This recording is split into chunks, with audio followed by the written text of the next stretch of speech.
Final score, Dortmund 7, Celtic 1, and a really sober night for Celtic over in Germany on match day 2 of this season's Champions League. This is Tino with the Final Whistle Show. It's the morning after the night before. I'm joined here by James. James, does it feel any less painful this morning or more of the same? Of course it's painful, but you need to look at these things pragmatically and say, right, we are where we are, and you can either let that affect you both in terms of the rest of your European campaign and potentially impacting your domestic form if players take it to heart and all this stuff. We just need to reset, stop the naivety, grow up. But really, my message to everyone that would listen this morning is the focus is on where we can pick up 6 or 7 points between now and the end of the campaign, not on beating Dortmund. We went into that overconfident, I would say, misreading the poor form that they were probably not in. But we need to look at where's the 6, 7 points, and it's Bruges at home, it's Young Boys at home, and it's Zagreb away. That's where the ultimate focus is in the rest of this campaign, and that starts today. I think a lot of us, myself very much included in this, went into this one full of hope, full of optimism, and with genuine belief that we could get something. But taking that to one side, taking the emotion out of it, Celtic shouldn't really be beating a side like Dortmund, and Dortmund, should they? No, I mean, I ran some of the numbers this morning, and Dortmund's squad value is 3.85, the value of ours, and their wages are 3.6 times the value of ours. So you shouldn't be, to get into that game away from home, toe to toe. It is naive. Some folk are saying arrogant. I don't think it's arrogance. I just think it's naivety and believing their own hype a wee bit. We're a great start to the season. We've then beaten Bratislava, so we've decided that we can do it in Europe as well, despite them being wages below ours, never mind Dortmund's, and it being at home. So I misread there. I think for me and for a lot of fans as well, the priority in the summer was to recruit a backup for CCV. I would have signed a first choice left centre half with Scales as backup, and to stop the Greg Taylor nonsense. None of those things happened, at least quick enough. He was signed too late for us to know if he's at this level. He's certainly an improvement. I think we saw that. Scales is the best defender on the pitch, probably the best player on the pitch last night, and he was talking Trusty through the game.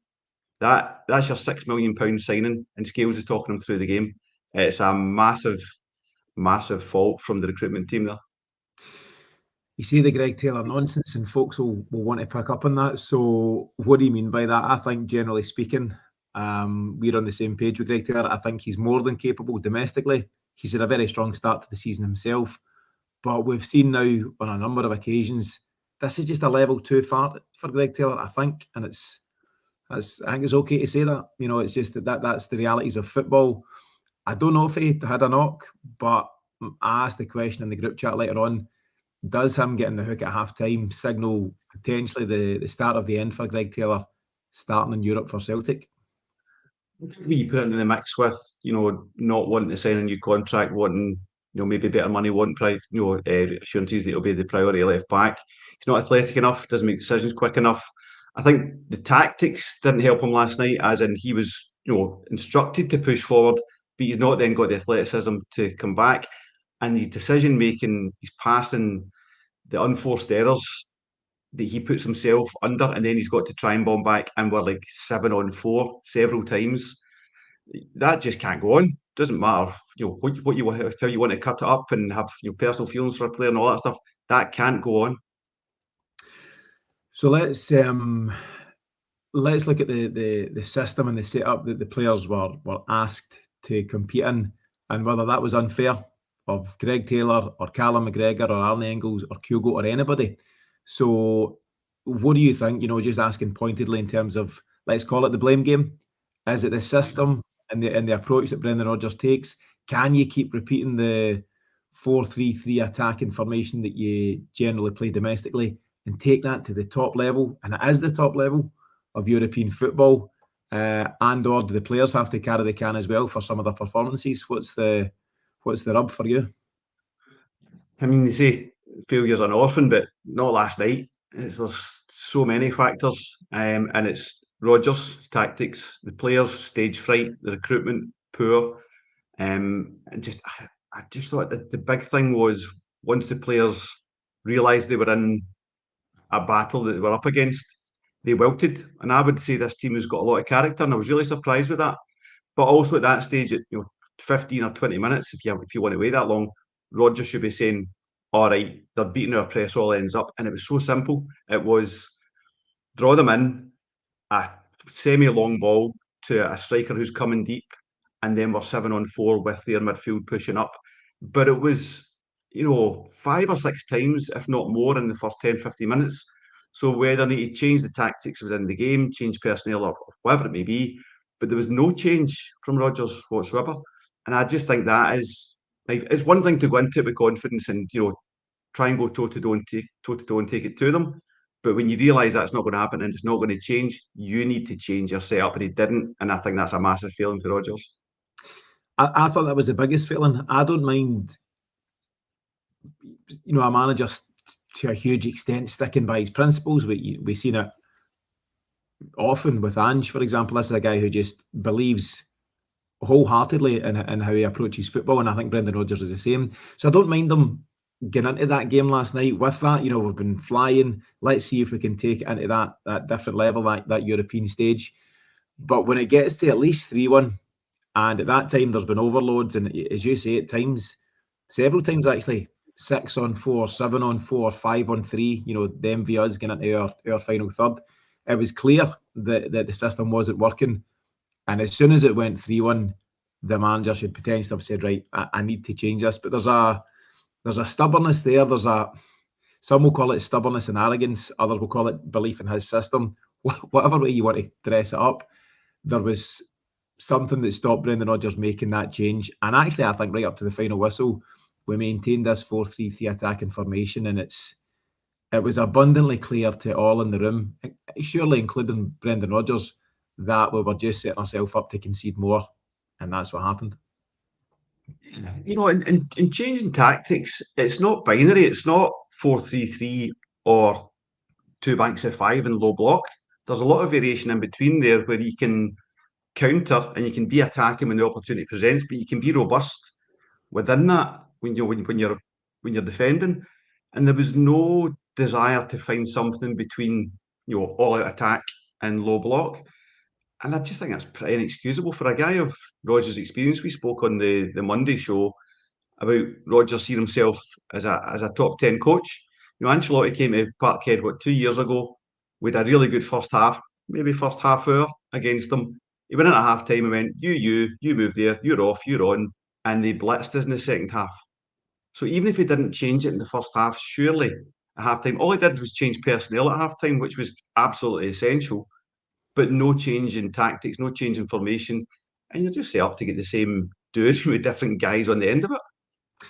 I know that was the thing. So it wasn't happening for Greg Taylor in the system, but we just slotted by in exactly where Taylor had been. Likewise, we swapped in Rio Hatate for Paulo Bernardo. And I wonder if to a huge extent, it wouldn't matter what player in European football you slotted in at left back at that time or in centre mid at that time, the system wasn't working, and that was the problem. And yeah, you've seen all the opinions doing the rounds last night, and there's a variety of opinions, and of course there's going to be as a reaction to a result like that. Some people that do want us to go and park the bus and just dig in for 90 minutes and hope to eke out a draw. I don't think that would ever be something I'd want to see Celtic doing. I would rather go there and be brave but be smart and still potentially get beat 2-1, 3-1, maybe even 4-1. But such was the wide open nature of the system.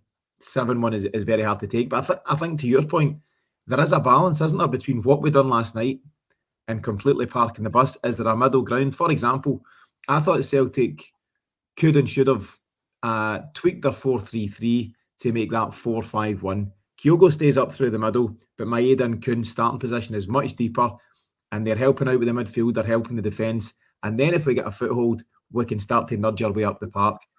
But effectively, and you've got two very different wingers there. You've got Dyson Maeda doing all the brilliant stuff that Maeda does. He's up and he's down, and he's got this incredible engine. Kuhn wasn't able for that, and actually it looked like he was told to stay high. It looked like he was under instruction to stay high, and that just left Alistair Johnston, amongst others, woefully exposed on the night. And listen, I know folk like us, James, on the show here, will give our amateur viewpoint. We've been watching football a long time, but Brendan Rodgers is a top class coach. He has coached at high levels of football for, I don't know what it is, 20 odd years. So you'd have to give him his place and say he knows best. But it just looked like last night that he didn't have the answer to what Dortmund were bringing. No, and I think he has personnel with enough versatility that he had options. And surely he must know the options. But when he's telling Kuhn, like you're saying, but also Engels and Bernardo, he's telling them to push up. And once your press is beat, and I thought McGregor had a poor game, but at the same time, as soon as Engels and Bernardo are exposed up top, it's McGregor against the world. Do you know what I mean? So what can any one player do there? No, the more I talk through it, I think Rodgers has to carry most of the can. But I did think the energy for the players was poor. I think they get caught in the occasion and they get spooked. And like I said earlier on, this isn't a team that should be getting spooked. They've got buckets of character. So that's something we really need to address in terms of just blanking that, resetting, and going again on Sunday. Because there's games coming thick and fast, and we need to make sure that you've got Atalanta there, and I think that's a really, really tough game in 3 weeks. So you need to manage players' expectations on that and speak to players as to where we think we're most likely to find our points in this tournament. Because if you're going to get a spanking at Atalanta, the heads can go down further. There's a real psychological job to be done with the players here just to shore them up and protect them to a certain degree. And you're not going to do that if we go away to Italy and play another gung-ho 4-3-3. It's just not going to happen.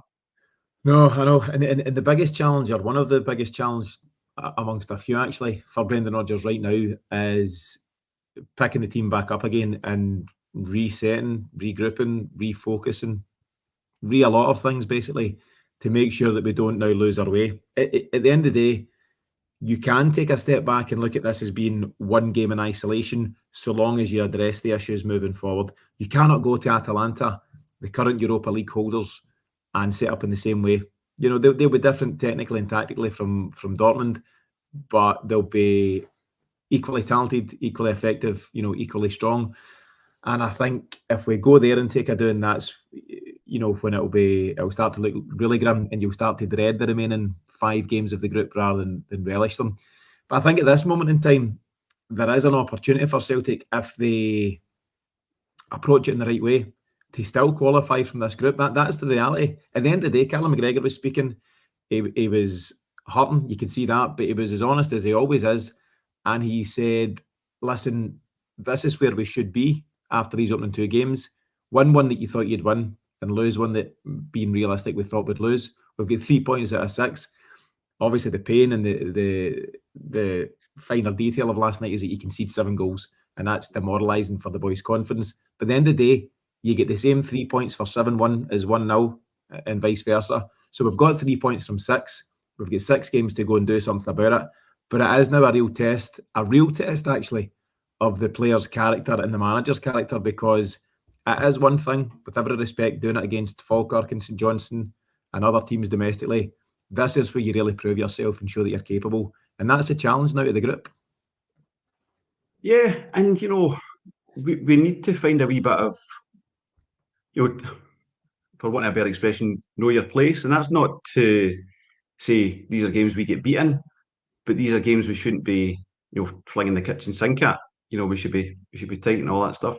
And I think you're right. McGregor will be hurting, and we want to kind of take the message into the players that if you look at it from a broad point of view, and if you're being really honest as a football fan, a football player, a football manager, you're looking at the 8 ties and going, we can get 3 points there, probably lose that one, might get a draw there, etc., etc.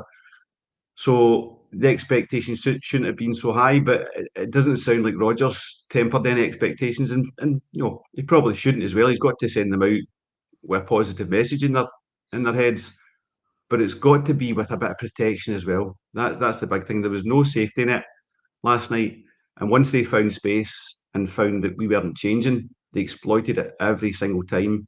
There was individuals who didn't cover themselves in glory, but the overall setup was all wrong. That then exposes players who aren't ready for this level, or maybe never will be. Maybe the term that was used a lot in commentary and in post-match analysis by others was ruthlessness. This situation where Callum McGregor himself said it. Yep. Every time we made a mistake, they punished us, but we made so many mistakes. See, if you make 2 mistakes and you get punished twice and you lose 2-1, all right, that's fine. If you make 7 mistakes and more, by the way, Kasper Schmeichel's had a number of saves, then it's not quite so acceptable. There's a comment from Obi-Wan, good friend of the show. He says, we can talk about the left side of defence, but for me, and I would add that he loves Kalmak, but we need a proper CDM, central defensive midfielder. And I think they thought maybe that's why an Engels was coming in or Bernardo was in. We discussed Daniel's question this week on the show. Is that how we'd set up with these 2 deep line midfielders to help us anchor and get a foothold in the game? And we didn't. We played our usual system, and that's where we get exposed. But you talk about going 4-4-2 in transition. By the time we were in transition, the ball's in the back of the net. Because the gap was so vast between your attacking midfielders in Engels and Bernardo and Kalmak that by the time you want to transition to get Engels into a kind of 6 position to double pivot, or whatever you want to call it, they've already got their attack complete and had a shot at least, if not a goal. So that you can't transition as quick as that. So the initial setup needs to be different. If that's the case, if you're playing a fast team and you're giving them space, and the buckets of space we gave them, then you can't get into a 4-4-2 to try and defend the attack. The attack is flying at you. And that's one thing everyone said, as confident or hopeful as we were for that game, they were a fast team. Yeah. And it's the pace that they turned defence into attack. And I think their managers outthought us there, because they weren't looking to play it through the lines. They were just saying, well, you're leaving a big gap there, so I can play a shortish long ball. And then we are flying with 4 or 5 players coming up to back up our attack. So when that's the case, and even at half time, you go, right, we're going to play with a sitting 2 with McGregor and Engels, or McGregor and Bernardo, or whoever it may be, because it just wasn't working otherwise. They've outdone us with a short long ball. Is that what you're telling us? A shortish long ball, yeah. Heard it here first. I think I know what you're saying there, that they found a half space, to use that expression, between midfield and forward line. They were dropping into that pocket behind Callum McGregor in front of our centre halves, and I think we could live with it. Several times as well, they had drawn us out to our right back, our right hand side. They were playing it short, and all of a sudden they switched it over to the right wing to leave somebody, whoever it was, Adeyemi, potentially one-on-one with Greg Taylor at times, and that's a mismatch. We're going to rattle through the goals, or at least some of the goals here, which will be fun in games. I bet you're glad you've tuned in for this one. I just think, listen, with any goal, generally speaking in football, every goal, look at any goal across the weekend, there's always somebody somewhere you can say that guy should have got tighter, or he'd a loose touch or whatever, and you can apportion blame to any goal at football, which can seem harsh, but that is the reality. But there's just so many situations from last night where individuals could have done better, and this is where I take some of blame on those occasions away from the manager down to the individual who on that occasion should do better. The first goal feels very cheap. The guy has got the break of the ball, he's breaking through. Well, he's looked a bit too easy. He's coming down that channel where Austin Trusty is, and Trusty was very poor last night, but I will put the caveat up straight away that he's a left-sided centre-half playing on the right-hand side. That's pretty uncomfortable for a centre-half. We'll come on that in goal 7, but on you go. Goal 7, geez. But yeah, so I'll give him that, but the player broke forward all too easy. He gets a lucky breakthrough, Callum McGregor. His run keeps going. Schmeichel's got no chance, almost has to bring him down. Yeah. Fine. Okay, do you know what? That's potentially the least calamitous of our goals. The second one, this is Trusty all over the back for me. You said we'll get to Trusty number 7. This is Trusty all over the back. When the ball is played through to Adeyemi, I think Trusty's 60-40, maybe even more in his favour. Right side, left side, wrong side, whatever, he should be doing far better. He's in control of it, and he's weak, and he gives it up, and Adeyemi gets a yard on him. Adeyemi then gets very fortunate with the ball taking the spin off of Trusty's boot, and the keeper's got no chance. But he shouldn't even have got the shot away. 100% on Trusty. Doesn't matter the system, 4-3-3, 4-6-0, 10-0-0, whatever. Got to do better there individually. That's an issue. The third goal is the one where, does the ref potentially get in Maeda's way? He's certainly... He's badly positioned. Causing a nuisance. Tell me for that one. Do you blame the keeper, or is that just a brilliant strike? I blame Johnson for something I thought I'd never blame him for, turning away for the ball. He's unsighting his keeper. He's blocking the shot from the keeper's line of sight. And then as it comes to him, Johnson's a really tough character. And he would normally just take that, scone in the head, get knocked out or whatever. And he turns, which is a human reaction. I get that. But it's very unlikely you would see Johnson doing that kind of thing. Turns away from it. The ball's in. And that's the first time Kasper Schmeichel sees it. It is some hit, by the way. It's coming at some pace. And he kind of gets a hand to it. But the pace on it and the short time he had to see it, there's no chance. So, no, I don't blame Schmeichel on that one at all. Okay. Do blame the ref. To an extent, but maybe we're giving ourselves an out there. The fourth goal, it's another penalty. Do you know what? We benefited from this penalty against Slovan, and it goes the opposite way on this occasion. It's very, very soft, but it doesn't really matter if penalties are soft penalties or hard penalties. They're either penalties or they're not, and it probably was a penalty. And this time, Chan passes the ball on to Gyasi. Is that how to pronounce it? And he tucks it away. Goalkeeper's unlucky, but all of a sudden, you're thinking, let's get in 4-1 and regroup. And at that point, as covered earlier on the piece here, the manager's got to say, right, the game has got... I heard Lennon saying it. Neil Lennon said, this game's now gone, and you've got to... It's damage limitation, isn't it? You know that you're not getting the 3 points or even 1 point. What can you then do to look at the bigger picture and ensure that your players don't get a demoralising defeat and ensure they can regroup for the next round of games, in the Champions League? And we didn't do that, and actually the pain's gone from bad to worse. And it's Dyson Maeda who's been probably our best player in that first half. He's been the only genuine outball on the left-hand side. Nicholas Kuhn wasn't doing it, I'm afraid, back home in Germany. But Dyson Maeda did have the beating of Jan Kuto in the right centre-half. He was getting at them time after time. But on this occasion, he's picked up the ball in our own third. Maybe he's got a few options. Maybe he's caught in two minds. But ultimately, it's been cheap. He's given the ball away. And Adeyemi was on fire. And he's just got out his feet. The keeper's got no chance with the effort. I don't blame him there. But again, it's the individual errors. So they're starting to rack up, aren't they? There's Trusty. There's now Maeda. Potentially Schmeichel for the strike. All of a sudden, there's mistakes all across the park. And you're going at 5-1 down, and I don't know what the message is at 5-1. Put yourself in the manager's shoes. What do you do? What do you say? I think Lennon makes the right point. That game's gone, despite my 5 each half-time bet, by the way. That game's gone, and he has to then change the tactics to protect the players, Change the personnel, sure, but change the tactics to protect the players. And I suppose a lot of managers in that situation say, go and try and draw the second half or win the second half, 1-0, nothing each, whatever it may be in the second half, to give you that gives you that confidence that you can, turn around your fortunes when you're 5-1 down. I really don't know what the message was. I think Rodgers had the 5-5 bet on as well. I think he was like, I think we've got them just where we want them, lads. Nothing changed, personnel changed, but as we said earlier on, if you don't change the tactics, it doesn't make any difference. So the message should have been to reassure them, to bolster them, to change the tactics to give them that bolstering. But I really don't know. I mean, I thought Rodgers was badly exposed last night. Yeah, do you know, I was happy enough with the double substitution, the change in personnel. But again, to repeat myself, there was no change in system, no change in shape, no change in approach. And that was, what's the old term, swapping the deck chairs in the Titanic and all that stuff. You're not really making a notable change.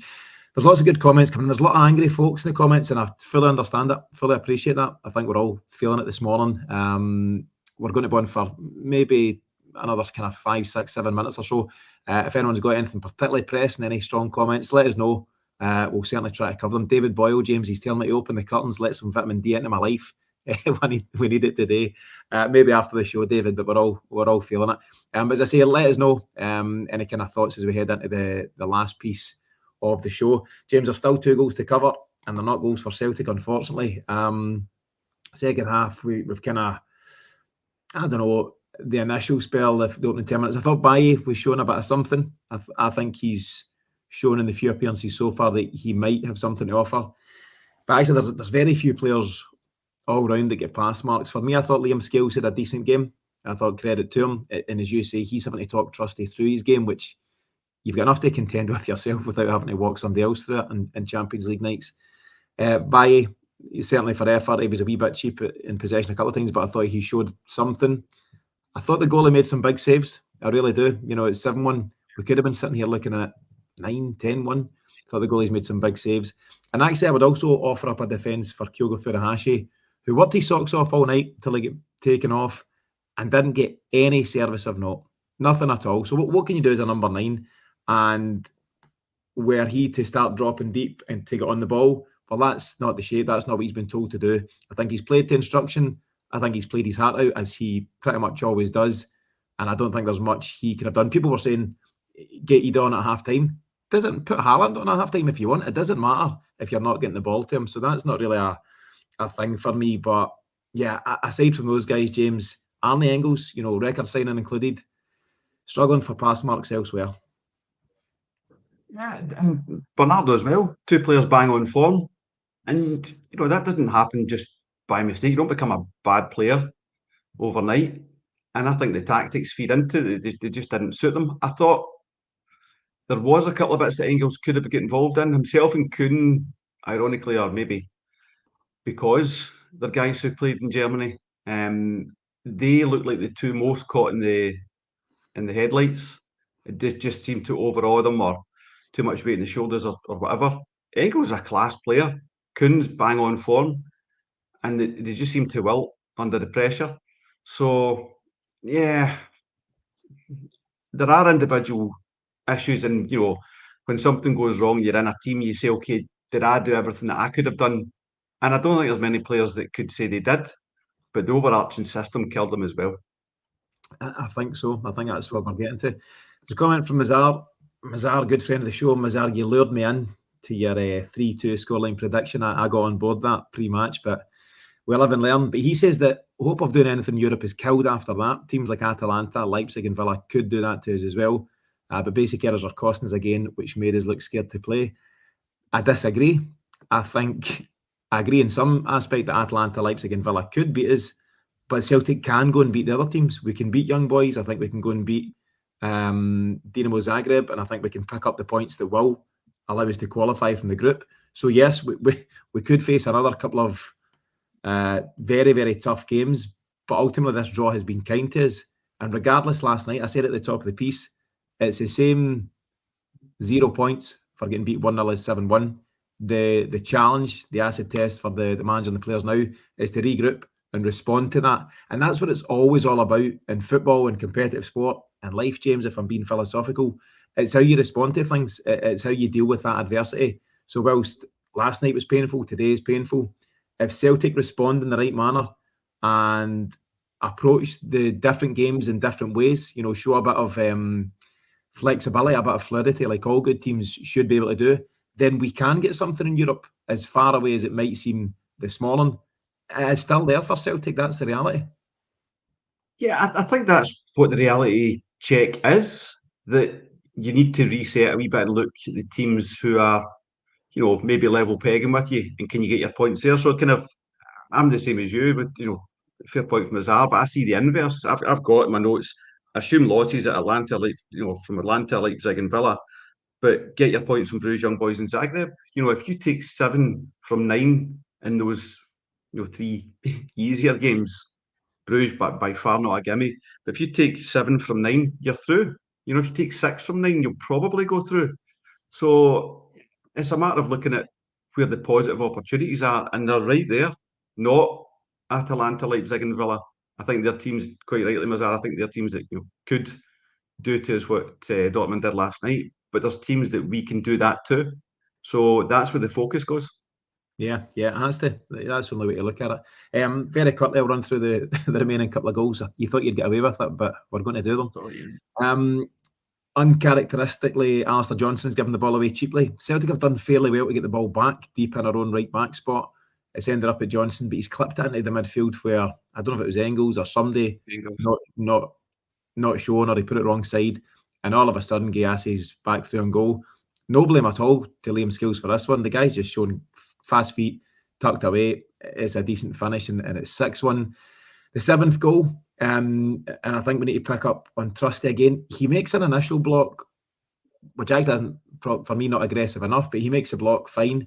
He then doesn't follow up on it. He then doesn't snap into the next tackle. He kind of ambles out and doesn't show the desire I think you need to show in the box against, at that point, and an absolutely flying Borussia Dortmund who were just lining up for their goals. And I think it's very, very avoidable. Again, you can take it back to you can pinpoint to the very mistake that's cost us. And yes, you can talk about them being ruthless, but you shouldn't be giving the teams so many options to be ruthless. And that's the goal that takes away Trusty on the right hand side argument, because that is fully on his most comfortable side. If you're not committed, he showed against Falkirk, the first goal we lost against Falkirk, that is he not wanting to put his feet in where he's going to get hurt? But it should be so comfortable for him coming out on his left hand side that once the ball's in the position it is, he's made the initial block, just clear that. We want to play football, we want to build for the back, but you're 6-1 down. Don't worry about it. Just get into the stands. And he's so slow out. They've got their shot away, and there you are. 10 lid, 7-1. Get the telly off. Game's a bogey. Any final comments, James? So obviously, we heard Callum McGregor, we heard Brendan Rodgers. All football managers, to varying degrees, will say one thing in their media conferences and say very different things behind closed doors to their players. He was pushed. I thought the guy who was doing the interviews for, what was that, TNT, BT Sport, whatever he called it, he was pretty good. He was a bit pushy, but that's what you'd want. Pushing the right way. He was trying to get the answers and push the buttons of Callum McGregor and Brendan Rodgers at a time where they're hurting, and the last thing they'd probably want to do is give an interview. But Brendan Rodgers, he didn't concede anything. He didn't. I don't know if it would have helped if he'd have put the pause up and said, I'm to blame here, guys. I take it on the chin. He's not that kind of guy. We know that's not how he carries himself. He's very strong in his beliefs and what he does as a coach and how he sets up. But I wonder, would it have made you feel any better had he come out and said, do you know what, I got that wrong. We'll learn from it. We'll adjust in the games ahead. Or are you happy that he just doubled down, to use the term? I'd be more interested in what he does than what he says. There's a lot of times managers need to go out to the cameras and say things that aren't necessarily what they say in the dressing room. For whatever reason, protect the players, protect the overall confidence in the group. But the actions are where we'll be able to see. So when we go to Atalanta, if we are not swashbuckling 4-3-3, then that interview was just a bag of pish. And he has learned, and he does recognise that he got it wrong. If the other side of that is that Rodgers thinks he got everything right last night and the players let him down, there's a far bigger problem at play. I don't think that's the case, but I think it was just one of those interviews where he has to say the right things. They're not the right things, but the things that should be said. But he was honest enough after the Falkirk game, so maybe he should be honest enough after that game. Yeah. Hashtag bag of pish. Yeah, I think he. I think everybody in defeat, the old cliche, you learn more about yourself in defeat than anything else. It's great to beat St Johnstone 6-0, and it's great to come back against Falkirk, and it's great to win your opening 6 league games and hammer Bratislava, all that stuff. Very enjoyable, but you maybe really, really learn about what you've got in terms of ability and certainly character on a night like last night.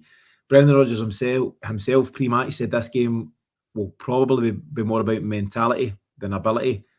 And I think, as we start to round off the show here, James, I think ultimately that's what it came down to. We know all about the ability of these Celtic players.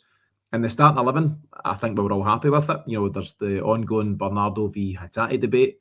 But generally speaking, we were pleased. The guys were in form. They had all shown in the opening 9 games that they had something about them. I don't think these guys are poor footballers. They had poor games, a lot of them, and Nicholas Kuhn didn't show up, and Callum McGregor was exposed, and Arne Engels was nowhere to be seen last night, unfortunately. But we know they're talented players. But it is the mentality, and it's the elite level mentality. That's why teams like Dortmund make the final, and that's why we've struggled time after time. Brendan Rodgers' record, I don't have it right in front of me, but he's faced, is it 5 and 6 goal defeats in every one of his European campaigns for Celtic, things like that. It's a mentality, it's a mindset. And I'll flip it back quickly. Rangers have got this inferior mentality when they come up against Celtic right now.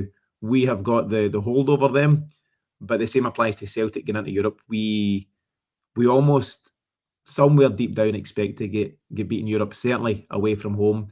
And that's ultimately, and it's not an easy fix, and I don't have the answer, but that's what's got to change. In terms of what can you do, that's where Celtic need to somehow find a solution. Yeah, I think there's a mental fragility there. And it's a mix of ability and mentality. When Dortmund clearly showed they had the ability to beat our press and we had no answer for it, the mentality of the players was badly affected, and the heads went down and they looked spooked. And that just can't be the case, So there's certain things, and I think, to be fair, Liam Scales is one of those. I think his mentality is up there. I wouldn't say his ability is, but his mentality is. Tony Ralston another, but ability-wise, Johnson's a better player. Where is that mentality across the board? You've got to have that, particularly in these occasions, and we didn't. So there's a bit of lack of experience. A lot of the players are quite young, but they need to pick up that mentality and apply it wherever they are, away in Dortmund, home to Falkirk, every single game, because that's what winners are. So there's lessons learned, of course, but you need to apply those learnings or forget it. Very true. Last question, how do you pick it up for the weekend? We face Ross County on Sunday at 12 noon. There's no way to dress it up and no way to say this respectively. It is a real anticlimax to then have to go up to Dingwall for a lunchtime kickoff on a Sunday. But that's the job of Celtic, and that's maybe one of the issues that really affect us. You're at this kind of level for St Johnstone games and Ross County games and whatever, then you need to somehow try and jump to the Dortmund levels. I don't know if that'll ever be possible for Celtic. You might get one-off results against Barcelona like we seen 12 years ago in 2012. But by and large, I say that it's not to accept defeat, but Dortmund should always beat Celtic. And teams at that level should always beat Celtic, whether it's them or Atalanta or Atletico Madrid or Real Madrid or PSG or all the teams that have given us doings in recent times. But the thing is, for Celtic, they shouldn't always beat us 7-1. And that's become a habit. And that's the big question. I've gone off rambly there, but James, how do you pick it up for Sunday at Ross County? I see it another way. I think that's an opportunity. Yourself, after a heavy defeat or a disappointing result, the thing you want most is another game. If you're going into a 2-week international break just now, it would be an absolute disaster. So going into another game on Sunday, particularly for players like Trusty, I don't know if Taylor starts on Sunday, but Trusty, if CCV's still out, to get game time under his belt and try and get some confidence back, because as long as CCV's out, he's the guy. We've got no option because the recruitment was poor. So the game lets them get that confidence back, and we get back into our formations, back into goal scoring. And I suppose at some point Rodgers needs to start, when we've got a game taken care of, experimenting a wee bit and changing formations to be robust attacking formations, because it's too late when you're half an hour into attacking at Dortmund. So yeah, I'm okay with the game being in Dingwall on Sunday. I would take the game anywhere on Sunday just because it's a game, and I'd be happy to get back out in the field and show what we can do. Yeah, and it's going to be interesting. We'll be doing a pre-match on Friday ahead of Sunday's game, and it's going to be interesting to see what happens with Greg Taylor. BKK was asking in the comments, was he injured? I don't know. I don't think so, would be my response to that. Does Bailly start in his place? Probably. Does Luke McCowan, get some game time? Is there some changes elsewhere? No James Forrest last night. No Louis Palmer, for example. I don't know if he freshens things up. It remains to be seen. In the meantime, James, I'm going to go and open these curtains as instructed. Tomorrow's a good day, but at the moment it's a sore one, and it's just something that Celtic need to respond to. As you say, talk is cheap, and it's now over to Brendan Rodgers and the players, certainly in the remainder of this Champions League campaign. 6 games, hopefully more, but this is the league setup. Hopefully they can respond accordingly, and we'll see where it goes. Thanks to everyone who's commented here. As I said, lots of emotions running high, lots of anger, and it's to be expected after a result like that. But thanks, as always, for your comments and your questions. Thanks, of course, to everyone who continues to listen to the podcast. As mentioned, we'll be back on Friday with the post-match. And in the meantime, if you can, and it's only Wednesday, but if you can, enjoy the rest of your week, and we'll see you soon.